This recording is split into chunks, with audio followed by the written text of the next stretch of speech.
বন্ধুরা, দেখো শরীরটা ঠিক নেই কিন্তু তো রান্না করতেই হবে। আর তার উপরে আমাদের আবার অসুখ চলছে।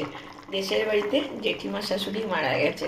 খাওয়া দাওয়ার যা স্ত্রী পরিস্থিতি কি বলবো। মেয়ে তো ছোট, ওর এই 15 বছর বয়স, কিন্তু ও কোনোদিন পালন করেনি, ও জানেও না এটা কি জিনিস, প্রথম তো। ওই জন্য ওর একটু আরও অসুবিধা হচ্ছে। যাই হোক, দেখো আজকে একটু পনির দিয়ে আর একটু আদা ছেঁচে দিয়ে ওই আলু দিয়ে একটু ঝোল করে দিচ্ছি। কি করবো, প্রতিদিন কি ডাল ডাল আর আলু সিদ্ধ, ডাল আলু সিদ্ধ ছাড়া আর কি করবো বলো। এইভাবে চলছে।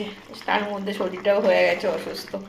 যা হোক, ওষুধ খাচ্ছি, ডাক্তার দেখিয়েছি, আশা করি ভালো হয়ে যাবো তাড়াতাড়ি। তোমরা একটু সবাই পাশে থেকো। আর এখনও মনে হয় 9 দিন পালন করতে হবে, 12 দিনের কাজ। ঠিক আছে বন্ধুরা, চলো। যা হোক, রান্নাটা হচ্ছে। কেমন লাগলো ভিডিওটা জানিও, ভালো লাগলে লাইক কমেন্ট শেয়ার করো। টাটা।